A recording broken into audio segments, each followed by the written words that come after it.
महिला आरक्षण bill cabinet के बाद लोकसभा में भी ध्वनिमत से पारित हो गया है, जो राष्ट्रपति की मंजूरी मिलने पर कानून का रूप धारण कर लेगा।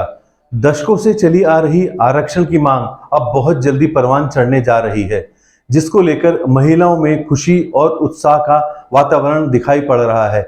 इसको लेकर हमारे संवाददाता तुषार शर्मा ने हापुड़ की महिलाओं से बात की। आइए जानते हैं हापुड़ की महिलाओं ने इस बारे में अपनी क्या राय दी। पूजा शर्मा है मेरा नाम। पूजा जी, जैसे महिला आरक्षण बिल पारित किया गया है, क्या कुछ कहना है इसको लेकर, क्या राय है आपकी? मैं सबसे पहले तो मोदी जी का बहुत बहुत धन्यवाद करती हूँ जो उन्होंने इतना अच्छा महिलाओं के लिए सोचा।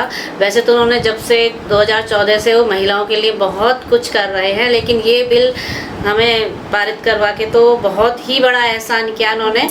और हम 2024 में उन्हें बहुत बड़े बहुमत से जिताएंगे, क्योंकि 50% हमारी भी भागीदारी है। अगर हम नहीं जिताएंगे तो फिर कौन जिताएगा।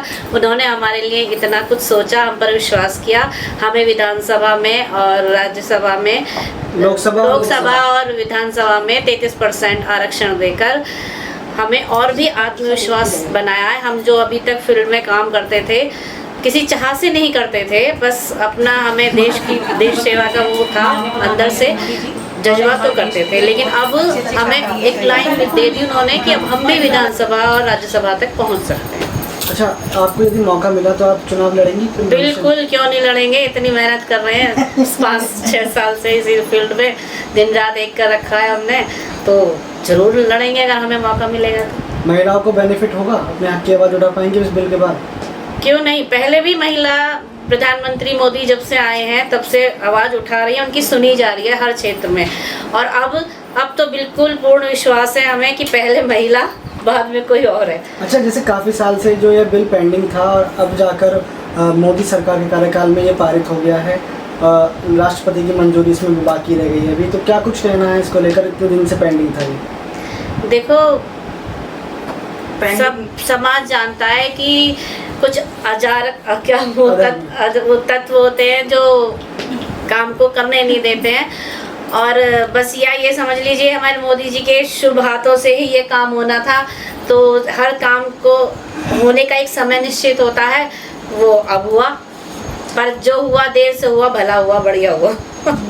मेरी राय ये है कि जो हमारे माननीय प्रधानमंत्री जी हैं, मैं उनका बहुत बड़ा आभार व्यक्त करती हूँ कि उन्होंने महिलाओं के लिए इतना आरक्षण दिया। 33% आरक्षण जो दिया है उन्होंने, वो हमारे सम्मान के लिए बहुत अधिक है।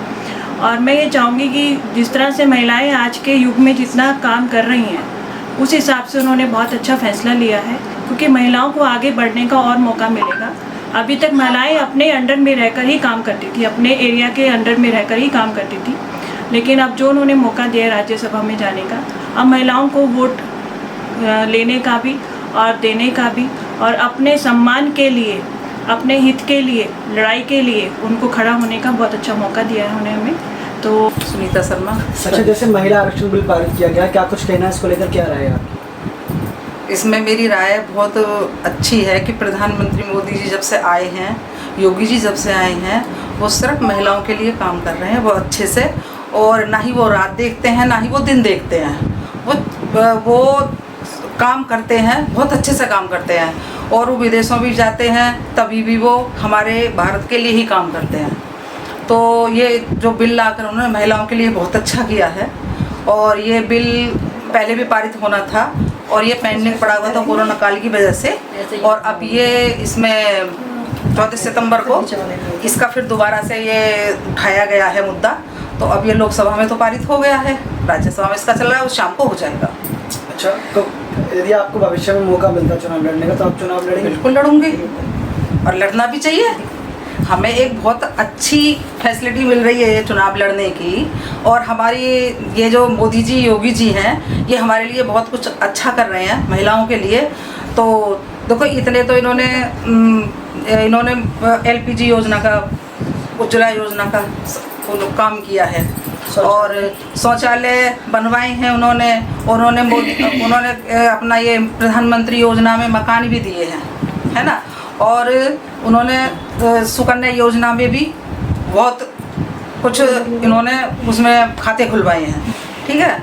बहुत ही ऐसी योजना है कि अनगिनत योजना है, क्या गिनवाऊँ आपको, जो मोदी जी और योगी जी कर रहे हैं। इनकी डबल इंजन की सरकार बहुत अच्छे से चल रही है। मोदी जी जिंदाबाद, योगी जी जिंदाबाद, भारत माता की जय। और ये इंडिया नाम जो हटाया है ना, बहुत अच्छा किया है मोदी जी। हमें तो भारत ही नाम चाहिए अपना, क्योंकि हमारा भारत हिंदी है हमारी मातृभाषा। विपक्ष इस पे सवाल उठा रहा है। विपक्ष तो उठाता ही है सवाल। मोदी जी अच्छा करेंगे तो विपक्ष तो सवाल उठाएगा ही। अच्छा कर रहे हैं इसलिए विपक्ष सवाल उठा रहे हैं, वो तो उठाएगा ही। उसका सवाल उठाना काम है, मोदी जी का काम करना काम है, वो काम कर रहे हैं। हमें तो प्रेरणा मिलती है, वास्तव में मुझे प्रेरणा मिलती है। मैं नगर अध्यक्ष, मैं सेवा से मैं काम करती हूँ, तो ऐसा भी दौर आया था कि मुझे बड़ा एक बार फील हुआ था, किसी ने कुछ कहा था तो मैंने मोदी जी से ही प्रेरणा ली थी। मैंने कहा मोदी जी को तो पता नहीं लोग क्या क्या कहते हैं, विपक्ष क्या कहते हैं, क्या वो रुकते हैं? तो हमें भी नहीं रुकना चाहिए। हमें देश हित के लिए बहुत कुछ करना चाहिए, नहीं बैठना चाहिए। क्या नाम है आपका? कृष्णा। अच्छा, महिला आरक्षण बिल पारित किया गया, क्या कुछ कहना है इसको लेकर आपको? मैं सबसे पहले तो नरेंद्र मोदी जी का बहुत बहुत धन्यवाद देना चाहूँगी। हम महिलाओं के लिए बहुत ही अच्छा काम किया है। उन्होंने महिलाओं को सब बढ़ाने का काम किया है। बस मैं उनको बहुत बहुत धन्यवाद सब देती हूँ। Thank you. क्या नाम है आपका? मनीषा कस्तूरी। जैसे महिला आरक्षण बिल पास हुआ है, क्या राय है इसको लेकर? मैं योगी जी को बहुत बहुत धन्यवाद करती हूँ। अच्छा, वो सारी योजना अच्छी चला रहे हैं और अच्छी चलाते रहेंगे। इस फैसले को लेकर क्या कहना है? अच्छा फैसला है क्या? अच्छा फैसला है। तो अच्छी बात है। मैडम क्या नाम है आपका? मैं सुनीता शर्मा। अच्छा, जैसे महिला आरक्षण बिल पारित किया गया है, क्या कुछ कहना है इसको लेकर, क्या राय है? इसके लिए यह है कि महिलाओं के लिए बहुत ही अच्छा 33% जो लिया है कि महिलाओं को आगे बढ़ने का मौका मिला है। उनके हम दिल से ही मोदी जी का मान सम्मान करते हैं, दिल से उनका स्वागत करते हैं। आगे भी हमें भविष्य में उनसे बहुत उम्मीदें हैं, जैसे कि वो गरीब लोगों के बारे में भी सोचते हैं और सबके लिए ही सोचते हैं। अब जैसे महिलाओं के बारे में सोचा है, हाँ जी। आपको मौका मिलता है भविष्य में, तो आप चुनाव लड़ेंगे कभी? जी जरूर। मैं मंजू शर्मा से। जैसे महिला आरक्षण बिल पारित किया गया, क्या कुछ कहना है इसको लेकर? ये जो मैं सबसे पहले तो मैं माननीय प्रधानमंत्री मोदी जी का आभार व्यक्त करती हूँ कि इन्होंने महिलाओं के लिए जो 33% का जो ये बिल पास किया है, ये बहुत ही अच्छा काम किया है हमारे समाज के लिए, हमारे देश के लिए और सभी महिलाओं के लिए।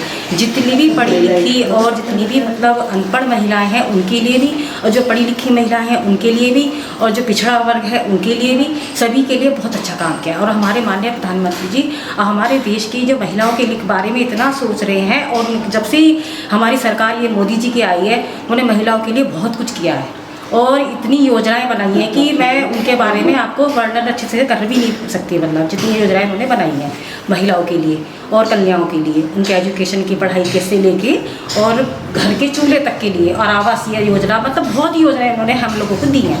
और मैं इसलिए माननीय प्रधानमंत्री का बहुत आभार व्यक्त करती हूँ और बहुत बहुत धन्यवाद देती हूँ कि वो आगे भी हमारी महिलाओं के लिए ऐसे ही कार्य करते रहेंगे। हमें उनसे पूरी उम्मीद है, हम उनसे पूरी आशा करते हैं कि हमारे देश के लिए ऐसे ही कार्य करते हैं। अच्छा, धन्यवाद। आपको भविष्य में कभी मौका मिला चुनाव लड़ने का तो चुनाव लड़ेंगे? बिल्कुल मौका मिलेगा। इससे अच्छा सौभाग्य हमारा ऐसा हो तो इससे अच्छी क्या बात है। हमें ऐसा सौभाग्य मिले तो इससे अच्छी क्या बात है। हम पूरा लड़ेंगे, पूरी तरीके से लड़ेंगे, अच्छी तरीके से लड़ेंगे और भारतीय जनता पार्टी के लिए लड़ेंगे। जी क्या नाम है आपका? सोनिया। ये बताइए, जैसे महिला आरक्षण बिल पारित किया गया, क्या कुछ कहना है इसको लेकर आपका? तो प्रधानमंत्री जी का बहुत बहुत आभार। उन्होंने महिलाओं के लिए बहुत कुछ किया है। पढ़ी लिखी महिलाओं के लिए आगे बढ़ने का मौका दिया है। पहले महिला बाहर नहीं निकलती थी, अब उन्हें आगे बढ़ने का मौका दिया है, तो उनके लिए बहुत बहुत आभार है। अच्छा, ये बिल जैसे पारित किया गया है तो क्या क्या बेनिफिट होने वाला है महिलाओं को? बहुत कुछ मिलेगा, चुनाव में लड़ने का मौका मिलेगा और भी कुछ करने का मौका मिलेगा। जैसे कुछ कर नहीं पाती थी घर में, पढ़ी लिखी महिलाएं घर में बैठी रहती थी। तो ये फैसला महिलाओं के लिए अच्छा साबित होगा?